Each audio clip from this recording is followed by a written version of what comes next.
Here's an EWTN programming note. Due to EWTN's Conclave coverage, the National March for Life from Ottawa and related events will not be seen on EWTN TV. Instead, EWTN will stream these events on our website. On Wednesday at 9 p.m. Eastern, watch the Candlelight Vigil for Victims of Abortion at EWTN.com/MFLVigil.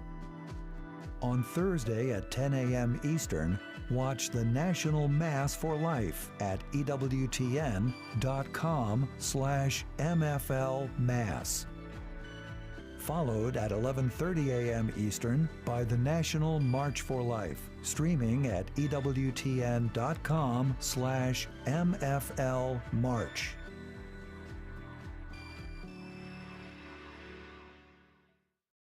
I'm Tara Mergener. Tonight on EWTN News Nightly, a closer look at the security measures being put in place ahead of the conclave starting tomorrow. Plus, ever wonder how the Vatican makes that rare white smoke used to signify the election of a new pope? We have the answer tonight. Join us.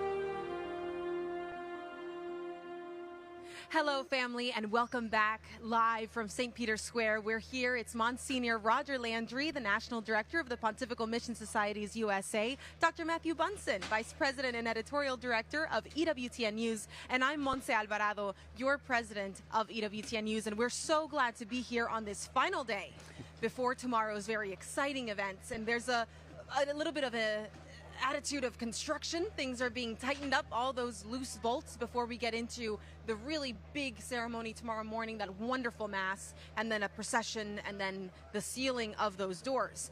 Well, we had a lot of work to do to get everyone up to speed on who those 133 individuals are. Yes. Coming from all over the world to gather and make the most consequential decision of this moment in our lifetimes and in the life of the church. And we're going to talk about the final group, which are the Canadian Cardinals. Before we get into the package, Monsignor Landry, are any of them eligible or papabile, or have you heard anything about them? They're all very well thought of, but Archbishop Gerard Lacroix of Quebec City has been mentioned in a couple articles, but that's where it stopped. Frank Leo of Toronto, his successor, 52 years old. He's one of the dream candidates that some people mention, but it's almost impossible that it'll happen for so young 52-year-old. And Archbishop Tom Collins, the Archbishop Emeritus of Toronto, is extremely well thought of, but at 78, many might think that he's a little bit too old. And so all of them are highly regarded, but none has been getting a lot of the attention yet here. There's a lot, I think, that goes into that analysis and also their reputation. So let's go ahead and listen to that report from EWTN News on our Canadian electors. The first Canadian cardinal in church history was elevated in 1886 by Pope Leo XIII. Known then as Lower Canada, the Archbishop of Quebec, Cardinal Elzéar Alexandre Taschereau, marked the country's inclusion in official church governance almost 20 years after the Canadian Confederation. Since then, no less than 25 men have served the church representing the country, and currently 5 are in the College of Cardinals, with only 4 serving as electors. 78-year-old Cardinal Thomas Christopher Collins from Ontario retired as Archbishop of Toronto in 2023. The only elector from Canada appointed by Pope Benedict, he is widely known for his defense of life and for upholding Catholic teaching. This will be his second conclave. A member of the Secular Institute Pius X, Cardinal Gerald Cyprien Lacroix is 67 years old and the current Archbishop of Quebec. He's most known as one of the main liturgical and logistical hosts of Pope Francis's July 2022 visit to Canada during events in Quebec, including the papal mass at the Basilica of Sainte-Anne de Beaupré. In January 2024, Cardinal Lacroix was named in a class action lawsuit alleging he sexually assaulted a 17-year-old girl prior to his ordination as a priest. While the impartial canonical investigation cleared Cardinal Lacroix of wrongdoing and allowed his return to ministry, the civil lawsuit remains active. Cardinal Francis Leo is the youngest of the Canadian electors at 53 years old. He was elevated to the College of Cardinals in December 2024 and made the current Archbishop of Toronto, succeeding Cardinal Collins in 2023. Born in Montreal, Quebec, but with Southern Italian heritage, he previously served in the Vatican Diplomatic Corps, is a Third-Order Dominican, and co-founded the Canadian Mariological Society. The sixth youngest cardinal in the college, he will have a long tenure as an elector.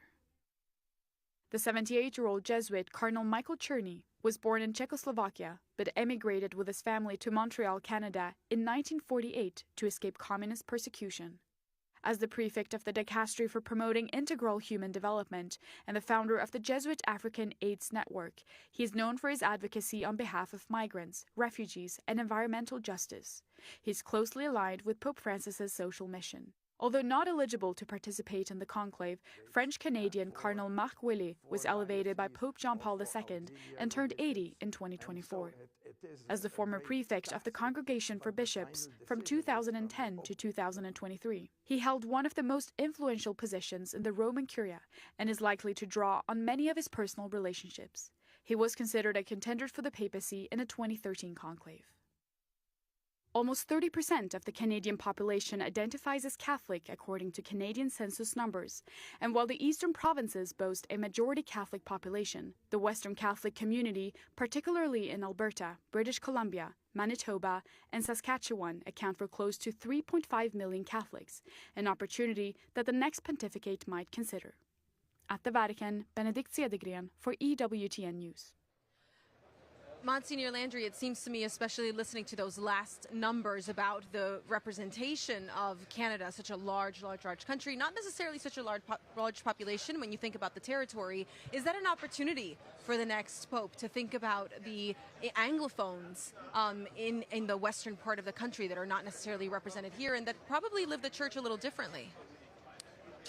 In the past, there have been cardinals in Western Canada that have been included here. So it's always a possibility.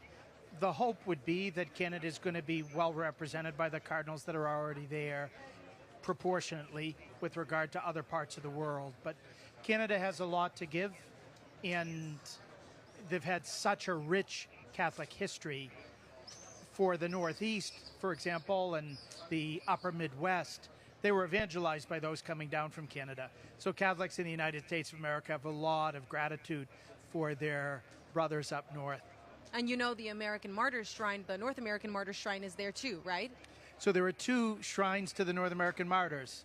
5 of the 8 North American Martyrs died in Midland, Ontario, including most famously Saint Jean de Brébeuf, and 3 of the North American Martyrs, Saint René Goupil, Saint Jean de Lalande, and most famously Saint Isaac Jogues, the first priest who ever set foot in present-day New York State and then New York City, and died as a witness to the power of the Eucharist, which he was trying to bring to the Mohawks. That's in Auriesville, New York, about 3 hours north of New York City.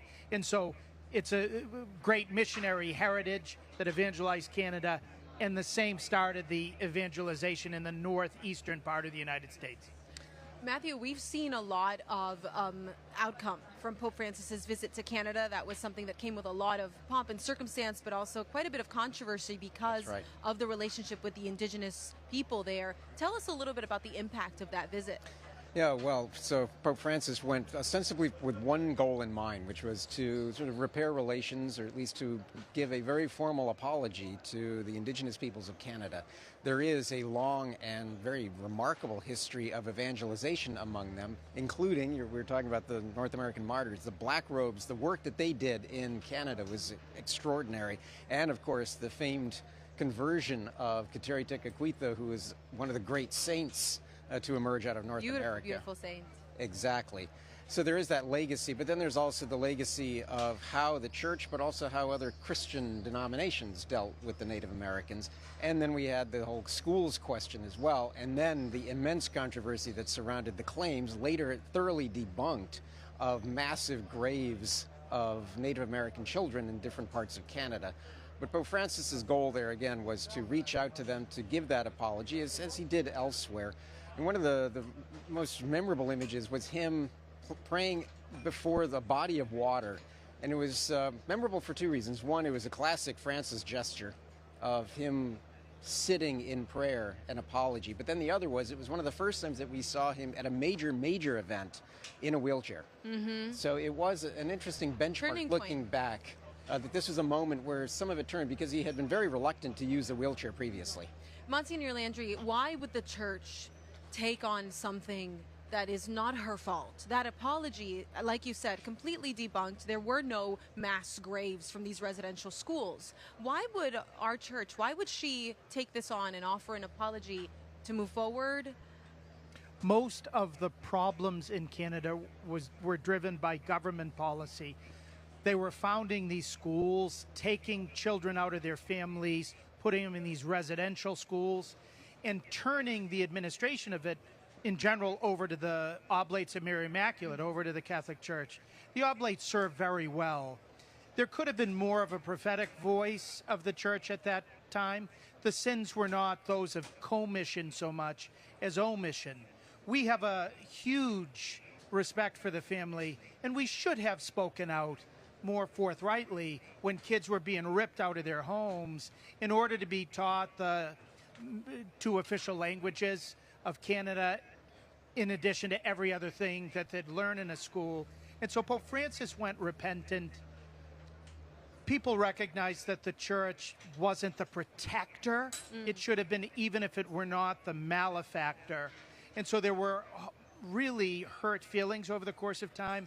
When they would come to the United Nations when I was there, they were constantly asking us to pass on a message to Pope Francis to come to Canada and to condemn a decree that's 500 years old. Those were always the requests. And when they met with the Holy Father, they brought that same petition. And so the Holy Father, with great kindness and a big heart, said, sure, I will come to Canada. And it was one of his longest visits when he was already going into a wheelchair. And it was grueling on him. But he had a particular solicitude for those who had been wounded, and he wanted them to hear those words, we're sorry for what happened to you, for whatever complicity we had, but just the very fact that you, sons and daughters of the church, have suffered so much, I wanted to come as the father of the family to say I'm with you. It's one of the most powerful visits of his 12 years as Pope. Absolutely. Well, I know we've got Colin Flynn in the square. He's getting ready to give us a report of what it feels like in this, as we would say, víspera, this vigil, before we step into this moment in prayer, of course, and with all of the cardinal electors that will be making this big decision. Colin, what are you seeing out there? What is it that you feel? Is it electric in any way, this anticipation? Monsi, it reminds me of the old story. 'Twas the night before conclave, and all through the house not a creature was stirring, not even a cardinal. And actually, as I'm standing down here in the square, if you turn around, Monsi, now, and you look behind you, I'll wave at you because I can see you. I can see you from the distance, and I'm giving you a nice big wave up in your studio because I'm down here. Now, I'm not in St. Peter's Square because journalists have to stop at the line that divides the state of Italy to the state of Vatican City. So just behind this fence, that is Vatican City State, that is St. Peter's Square and the beautiful Basilica. And as you can see, the atmosphere down here is one of anticipation and, dare I say it, there is excitement. Of course, when you talk to people, they keep reminiscing about Pope Francis and their memories, and people say, oh, I was here on holidays, I came as a tourist, and then I just happened to be here when the Pope passed away. But then also, of course, they talk about the future and who's next and who could it be, and this is the person that I've heard, and what about this person? So all these names are being bandied around. What I can't believe, Monsi, is right behind me you just have some of the world's media. I've seen TV crews from Australia, from the United States, of course, from Germany, from Austria, from New Zealand, from all over. What that is down to, this huge international interest, probably a mix of a lot of things. Of course, pop culture with all the movies that have been out recently, that has ignited an even greater interest in this conclave. But I think there just is a general curiosity from people. I think they realize this is much more than some sort of election that they would see in their own home countries, that there is a spiritual element driving this, and that is what makes it even more fascinating. I think they know the odds are even higher, the stakes are higher. In fact, I met a couple just a moment ago from Florida. Patrick and I, the cameraman, we were saying hi to them, and they were just, they said it was such a beautiful atmosphere to be here. There is a feeling of goodness in the air, that something great is about to happen. You know, when that will happen, we don't know. But come tomorrow, when we will be doing these lives to you, Monsi, we'll be standing here, and like you and like the rest of the world, we'll be watching that small chimney right up there, which I can see now, the sun just going down behind it on top of the Sistine Chapel. Come back to me in a few minutes, Monsi. I'm going to say hi to some people here who have gathered from all over the world. But for the meantime, I can see you up there, yes. But I'm going to point over here and hand it back to you. Wonderful. Well, we'll wave at you too from here. I don't know if you can see me, but it's wonderful. We'll see you in a couple of minutes. Yes. And it's true what Colin is saying about the idea that people are here in hope. It's no coincidence that it's the Jubilee of Hope. That's what Pope Francis wanted for us. He wanted to be remembered as a Pope of joy, with the first writing that he gave us, that first gift of that reflection on what it means to be joyful. I do want to wrap up one thing about the Canadian Cardinals, and that's something that you said yesterday that I thought was really striking, Monsignor Landry. This idea of having to be squeaky clean. And we did hear in the report about Cardinal Lacroix, which those allegations were also debunked. I know that the civil trial continues, but there was a wonderful impartial investigation that cleared him. Is there anything else like that that we are hearing about? Is that something that the general congregations are discussing? They are concerned when they're considering candidates whom they don't know personally for many years, that there wouldn't be anything in their backgrounds that could embarrass the whole church if they were elected. And so they're asking deeper questions than have been asked in past centuries. We remember that there have been popes over the course of time who arrived to the seat of Peter with a lot of personal baggage known to everyone. Mm-hmm. Now we're living post-scandal, where we have higher expectations for the one we call Holy Father.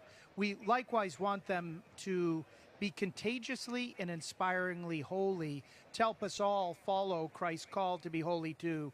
And so those are bigger questions. I would say with regard to Cardinal Lacroix, it's so easy for a false accusation to be made, and we shouldn't just take a false accusation as ipso facto smoke before some type of fire. Sometimes it can just be people blowing hot air.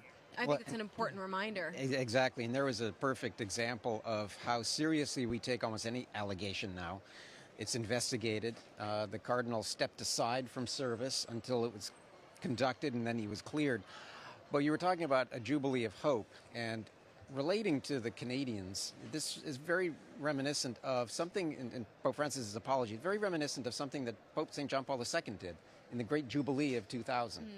As we began this new millennium, he issued as part of all of his statements and aspirations for this new millennium to issue an apology for all of the harm and the damage that might have been done over the centuries in the encounter that happened between indigenous peoples and others with the church, but especially in so many ways that the church became tied up with some of the grand colonial enterprises of history.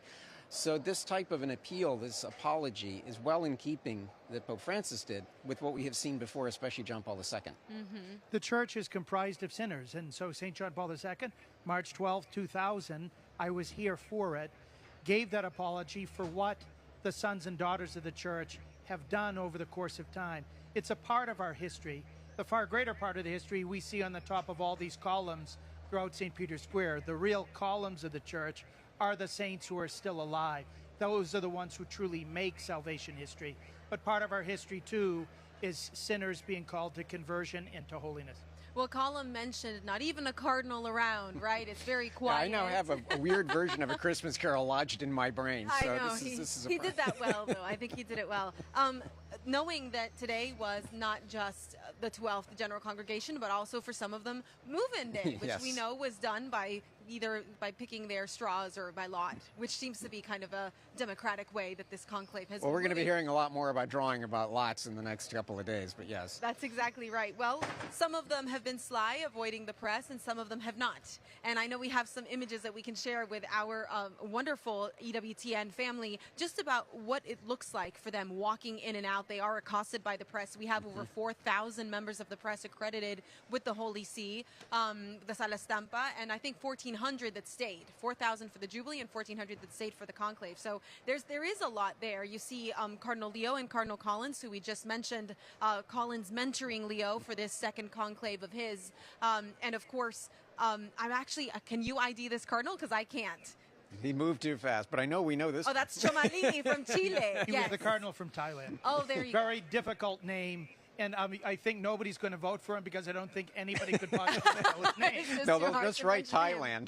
Thailand. Well, for our family that's listening on radio, I think it's also important to note that when a cardinal is seen by the press, they allow them to take their picture. But I think it's only Chomali who's really that excited about sharing with the press his personal experience. It's his first time here since being elevated to cardinal, and it's just such a beautiful and exciting reflection of what it means to be with his brother cardinal. So I know we've enjoyed just watching how they've evolved as well in deepening their faith. And the Cardinals are at such a terrible disadvantage because if you are walking the streets of Rome in that cassock Oh, with yes. that scarlet, you can be seen from about a mile. I think you can be seen from space. and everyone comes flocking. In fact, I think we can say that over the last few weeks, we ourselves have flocked towards some Cardinals to do interviews. That, of course we have. And I do have to give credit for those photographs to Jeff Bruno, who was Yeah. the official EWTN photographer for the National Eucharistic Congress and gave those beautiful images of thousands of people, 60,000 people in adoration on their knees before the one true Lord, the real presence. It's just fantastic. So I want to make we sure have to that do we a plug mention for the him. book. Oh, yeah, that's true. He has a photo coffee table book that's also fantastic. So Yeah. just beautiful to see the EWTN team, by virtue of the generosity of our friends and family members, that they can be here to bring these images and these moments to the world. All right. There was business today in the general congregations. Monsignor Landry, what was most notable about their discussions?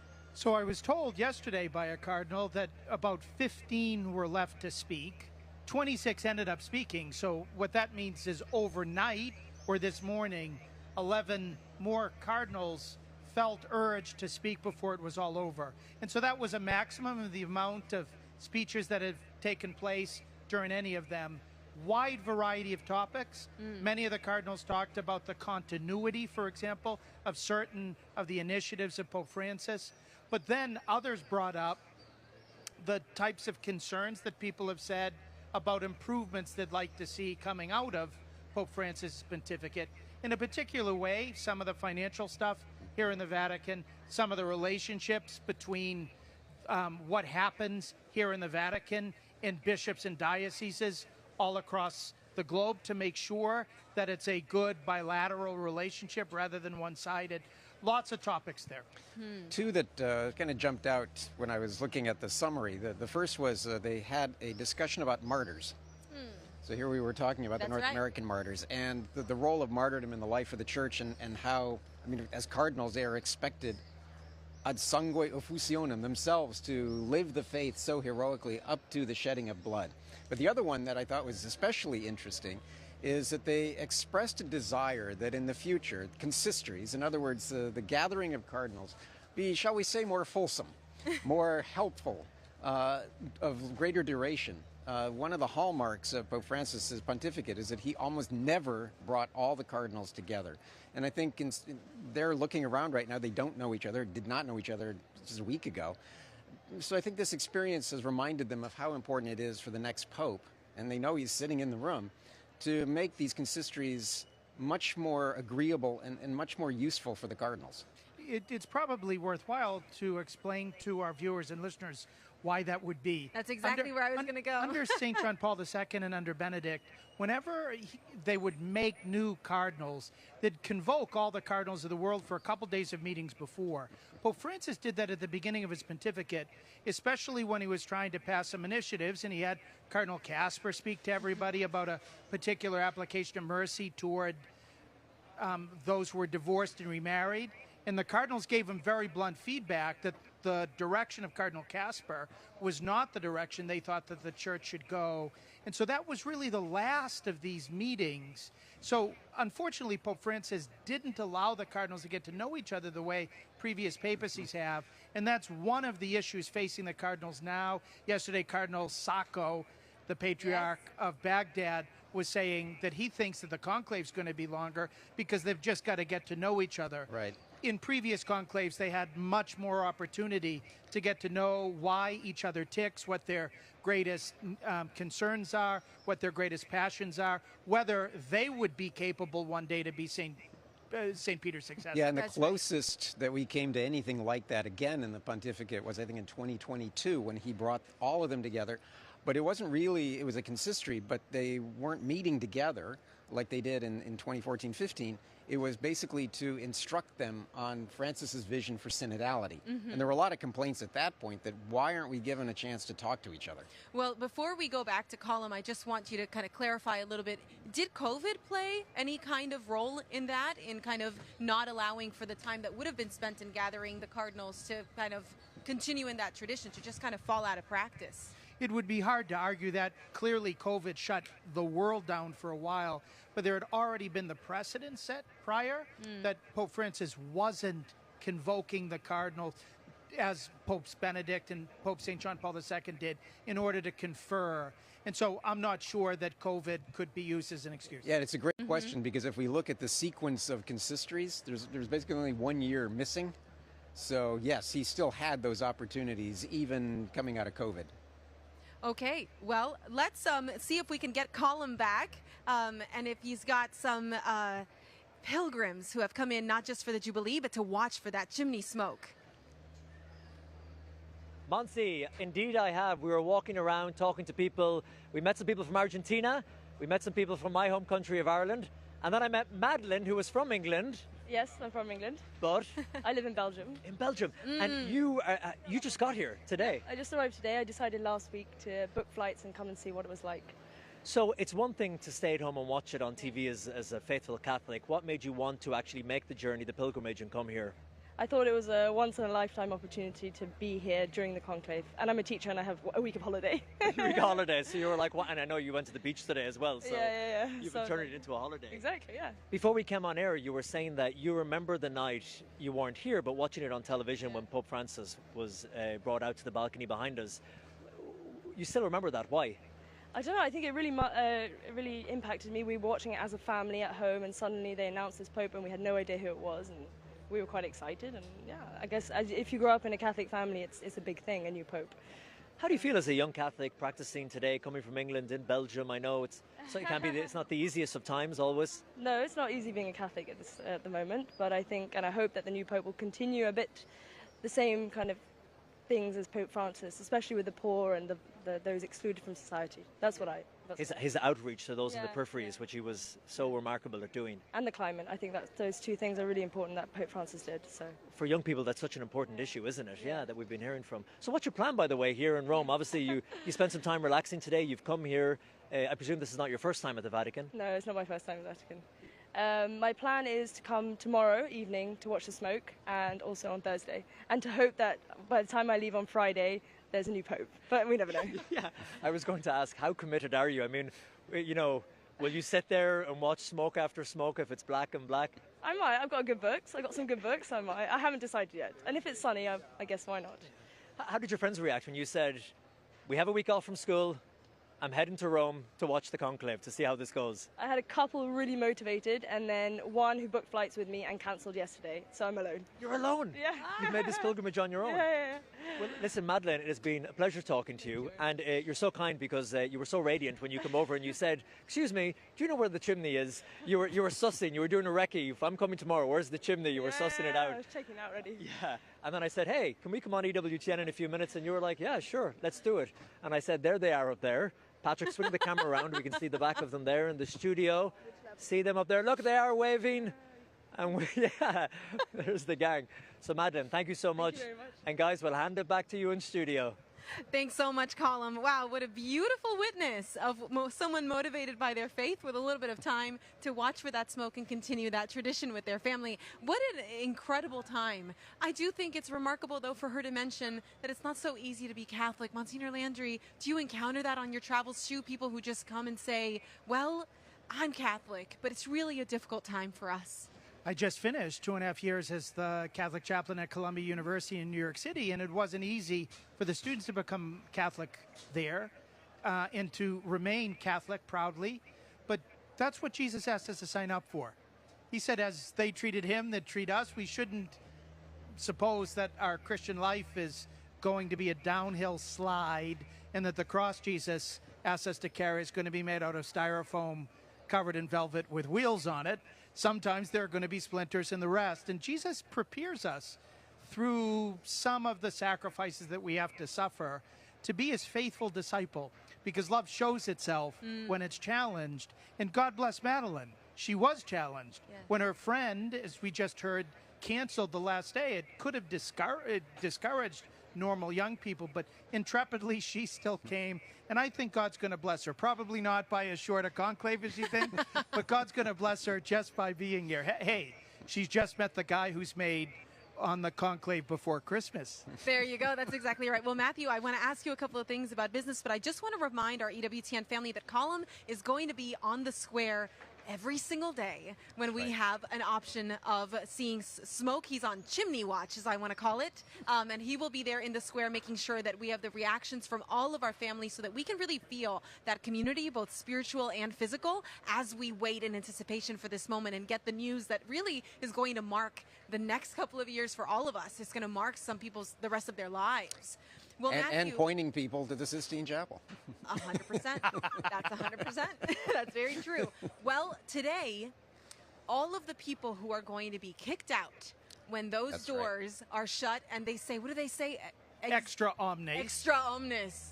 When that is said and that moment comes, a couple of people are going to be rushed out, but they're still going to be under oath. What is that oath about, and how was it executed today? Well, as you can imagine, organizing a conclave, because they're at the Casa Santa Marta, because there are people who work in the Vatican, there are people who prepare meals, who are going to be serving the meals, who are going to be helping to clean and everything else. All of them have to be subject to the same secrecy, basically, as the Cardinals.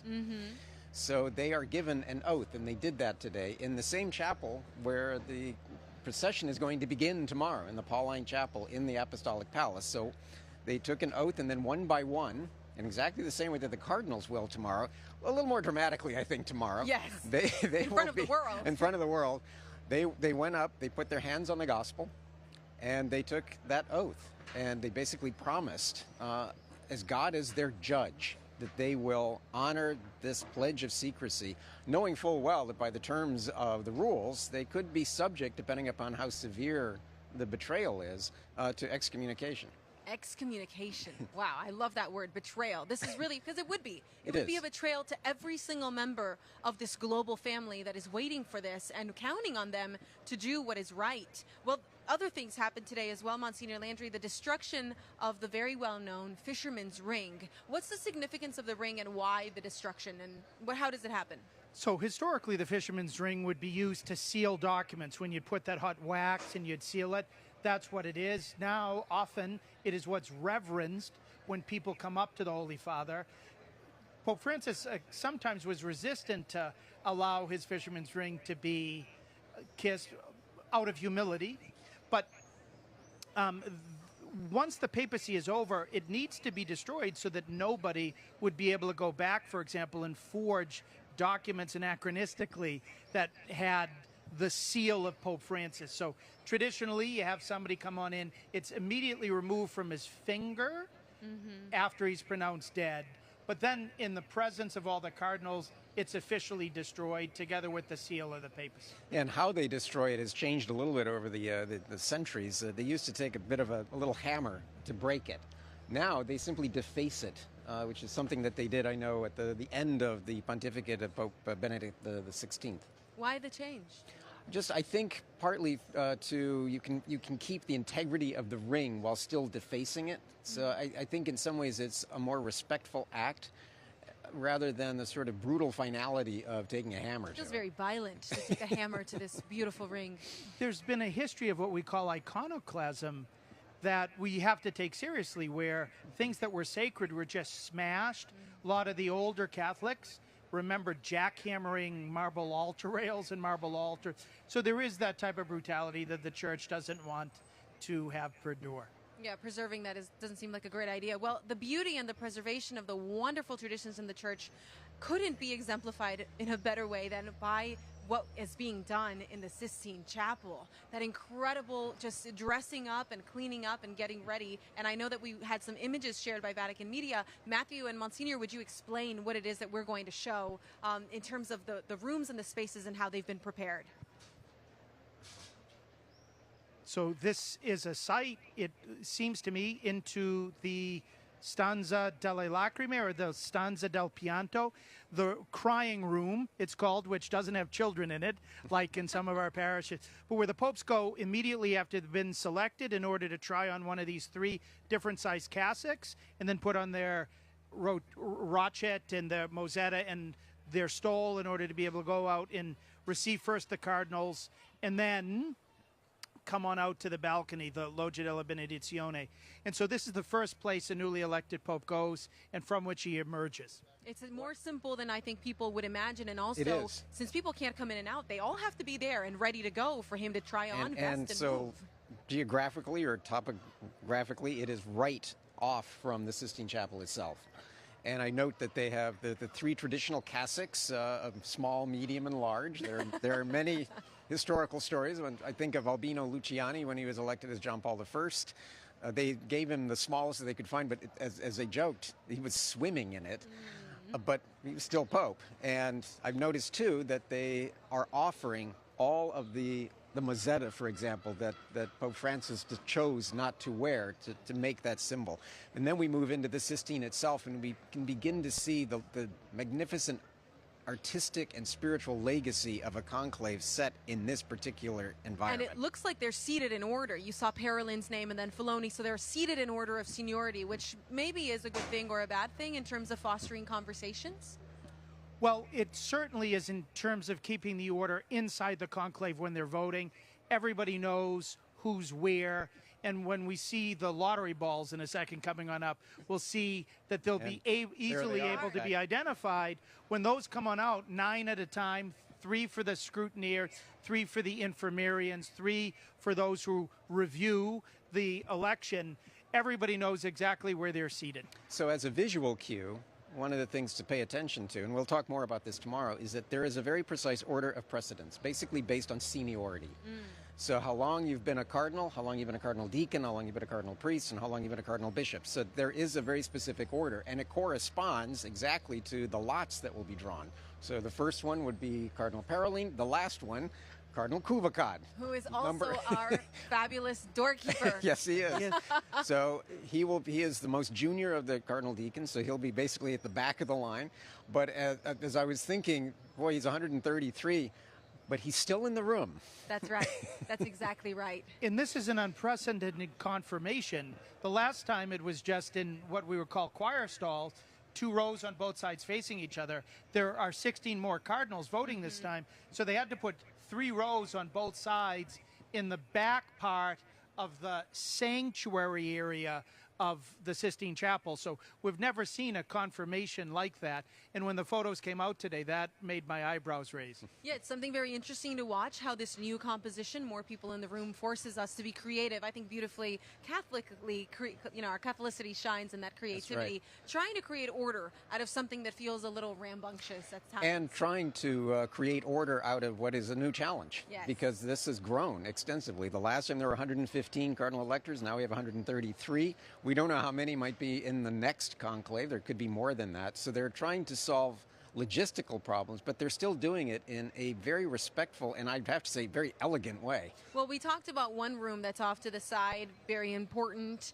but I think that one of the curiosities that many journalists have, and I share in that curiosity, is what happens when they need to use the restroom. They are locked in there. Monsignor Landry, where do they go? So it was a question that I asked Cardinals today, because when you read the 2 documents that guide everything, the Constitution, Universi Dominici Gregis, or the Ordo Rituum Conclavis, the order of the ritual of the conclave, it doesn't say anything about restrooms. And or bathroom breaks. Yes, and there are no restrooms in the Sistine Chapel. So as Matthew was saying, if you look at the Last Judgment, on the left is the crying room that we just described. On the right, there's a staircase. That's the way most people enter the Sistine Chapel when they're doing a tour of the Vatican museums. And if you go down those steps, that's where the cardinals will be able to find their restrooms. And they do have bathroom breaks, and they are able to go. And there aren't the visitors coming to the Sistine Chapel or the Vatican Museum in those parts, so that they're able to go there without having to wait in line. Well, I think that we're going to get into all of these details with a little more explanation. So let's watch our Conclave Explainer, which Dr. Matthew Bunson has helped to put together to get us into the mood of understanding the rules and the regulations that order this wonderful gathering. While the secrecy surrounding the election of a new pope through a conclave is often touted, the rules that govern every moment of this global event are available to everyone in a document called an Apostolic Constitution with the full Latin title of Universi Dominici Gregis, meaning the shepherd of the Lord's whole flock. The current conclave rules build on centuries of traditions and previous election decrees and was first issued in 1996 by Pope St. John Paul II and superseded the rules on papal elections issued in 1975 by Pope St. Paul VI. The decree remains in effect for this conclave, with minor changes being made by Pope Benedict XVI and Pope Francis. Apostolic constitutions are the most solemn form of legislation issued by a pope, showing the gravity that is taken in holding conclaves. Pope Benedict XVI restored the requirement of a two-thirds majority for the election of a pope in 2007, and Francis simplified the funeral rite and modified the verification of the death of a pope. This critical document has two parts: the protocol for doing the necessary administrative work of the Holy See in the period between popes, as well as the rites for a papal funeral. The second part explains the rules of the actual conclave and protocols surrounding the papal inauguration. To vote in the conclave, a cardinal must be under the age of 80. That means that at the death of Pope Francis, 135 cardinals out of more than 250 were eligible to take part.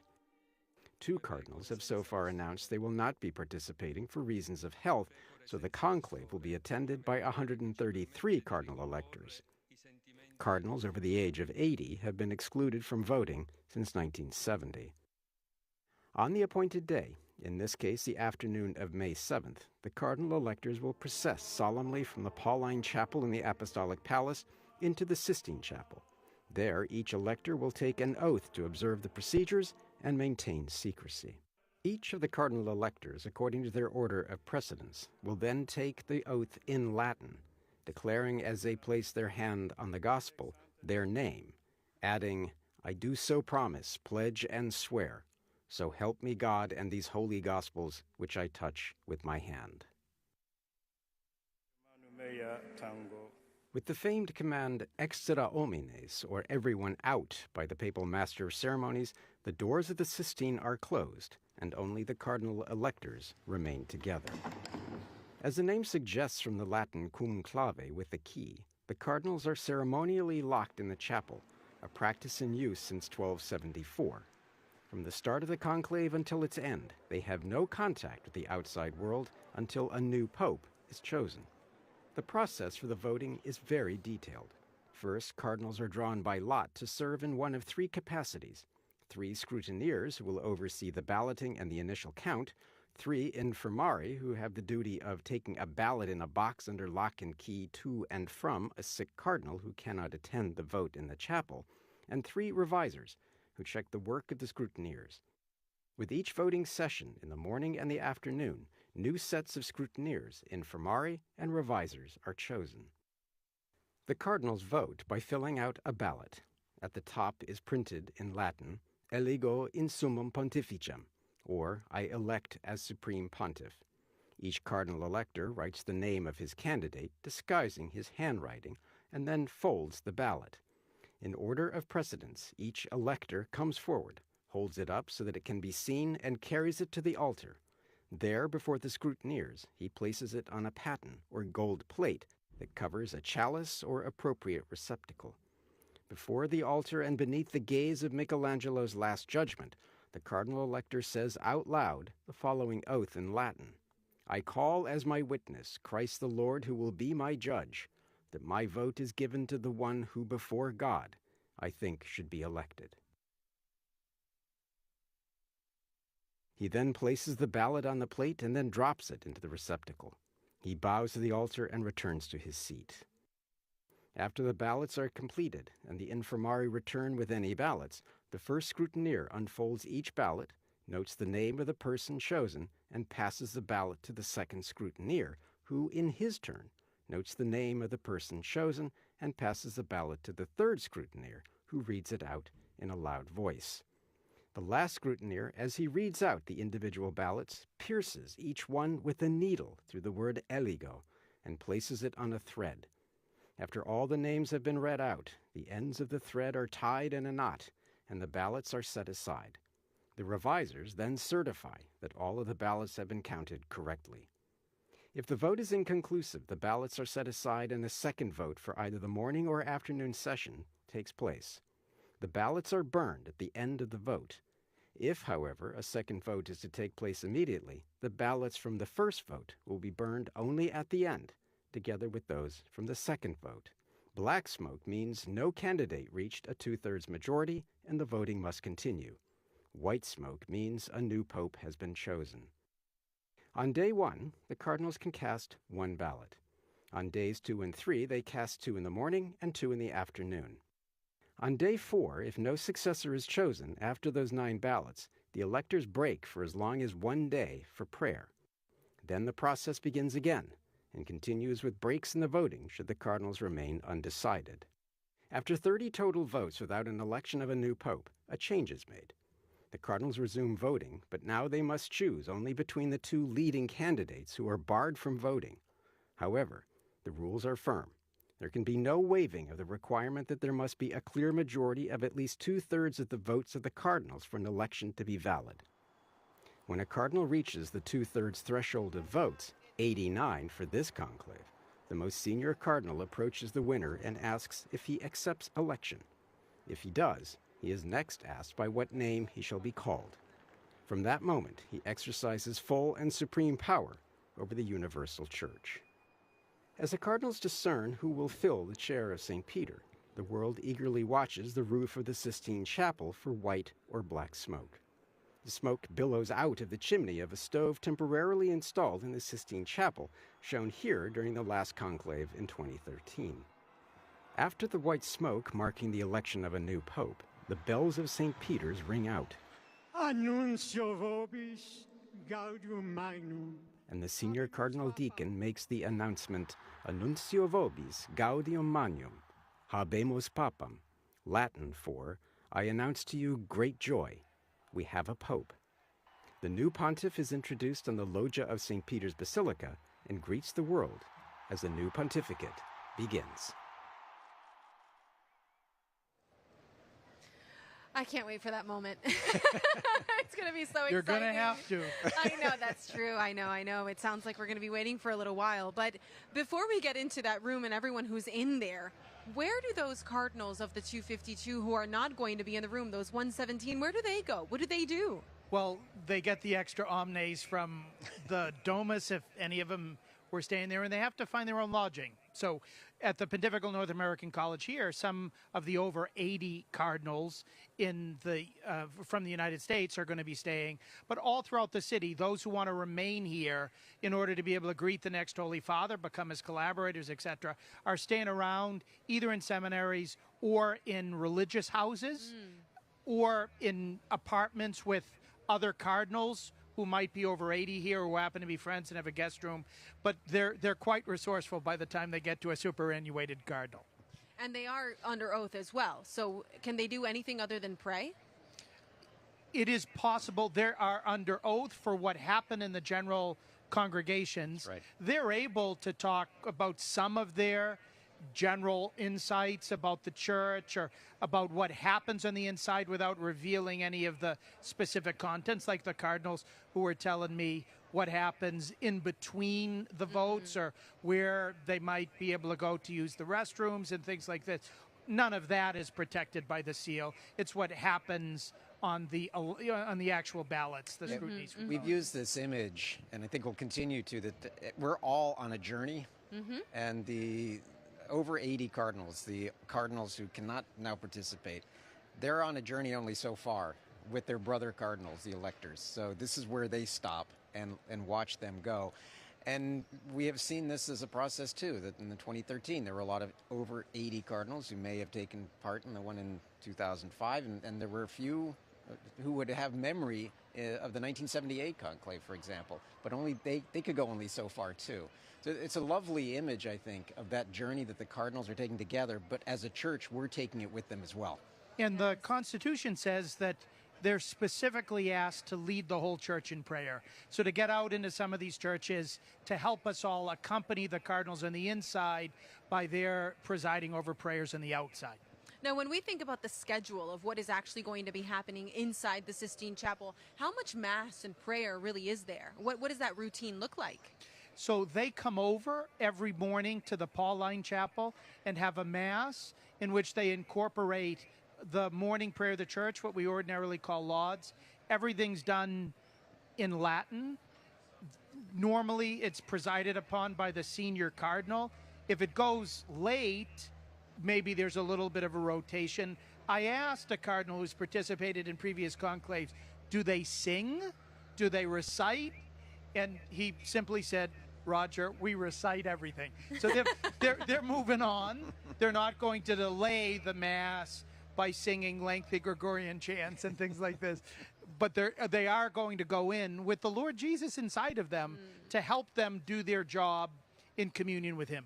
And we don't want to do spoilers for tomorrow. That's true. But there are certain things tomorrow that are going to be very, very profound. And we keep coming back to the Veni Creator Spiritus, the invocation in the Masses tomorrow morning of the Holy Spirit. So this is, for the cardinals, for all of us who have the privilege of watching it, this is a profound spiritual moment. It's our sending forth tomorrow morning, our commissioning too, to pray and to really take that seriously. I mean, you've mentioned praying and fasting. I think the next 3 days are really something that our EWTN family, but the global Catholic family around the world should take seriously when it comes to praying and fasting and offering those moments to our Lord for the future of the church, and particularly in that Mass, paying special attention to calling on the Holy Spirit and meaning it, right?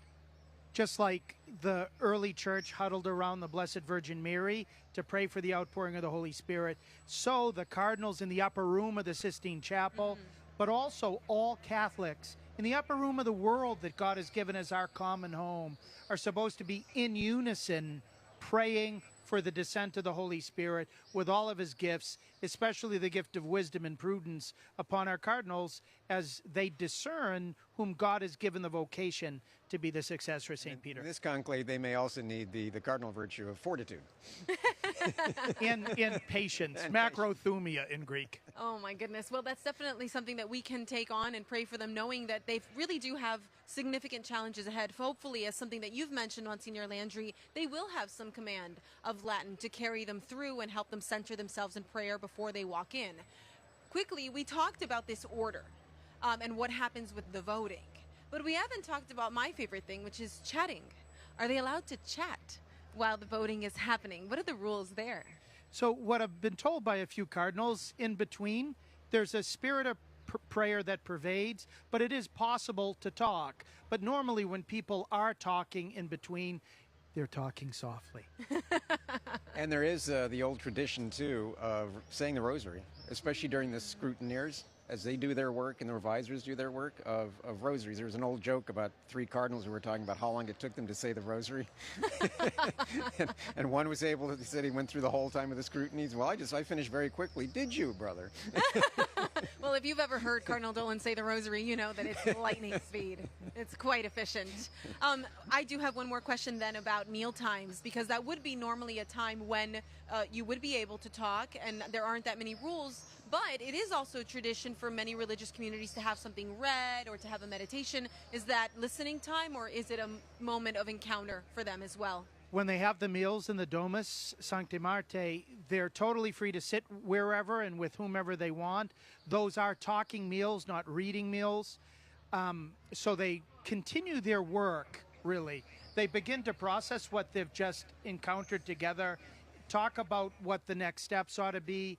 I'm still told that it's all pervaded by a spirit of prayer. So they're talking about spiritual things rather than about worldly things as they stay focused. It's also a time in which announcements can be made to all of them at the same time, as well as we know in 2005, that's when Cardinal Bergoglio stood up for all those who were supporting him and said, I'm supporting Joseph Cardinal Ratzinger.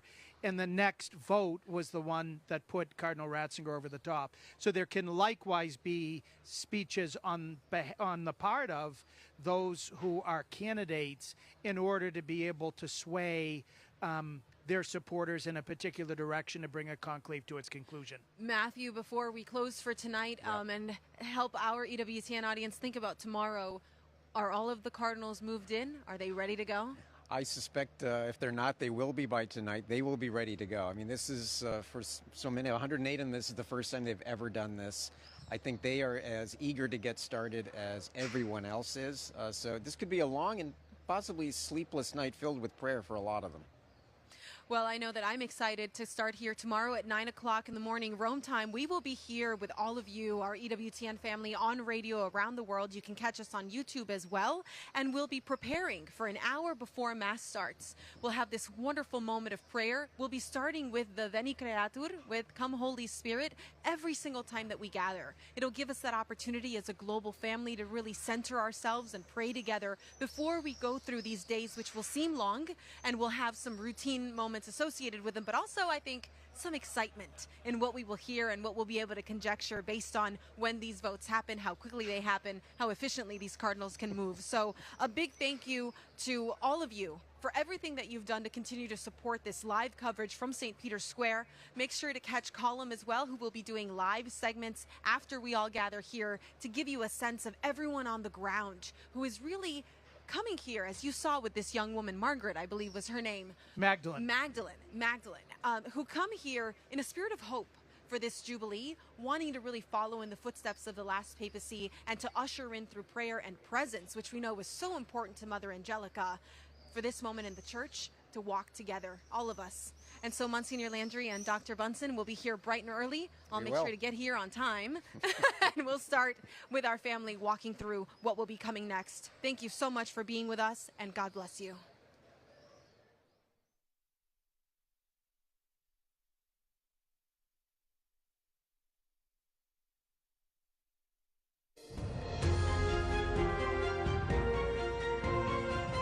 From EWTN News Nightly in Washington, D.C., I'm Tara Mergener with an EWTN Newslink. Cardinals are wrapping up their meetings in Rome ahead of tomorrow's conclave. Meanwhile, the papal fisherman's ring and seal were destroyed during the general congregation to prevent their misuse on official documents. Canadian Prime Minister Mark Carney is in Washington, D.C. today to meet with President Trump. The high-stakes meeting could have an impact on the trade war between the countries. Carney says he is expecting difficult but constructive discussions. Several are dead following a Russian drone strike on the Ukrainian city of Kharkiv. A total of 20 strikes were reported in 4 districts of the city, causing outbreaks of fires, including the city's largest markets. I'm Tara Mergener with EWTN News Nightly. Follow us on Facebook and X and join us this evening.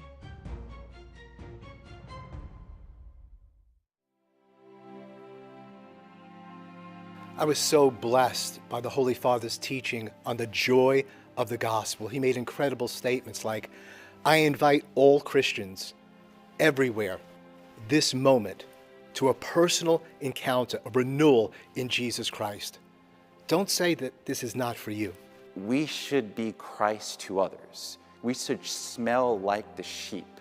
So that really influenced me as a priest during his papacy, that I have to go feed the poor. I mean, I understand I have to celebrate Mass, I have to preach,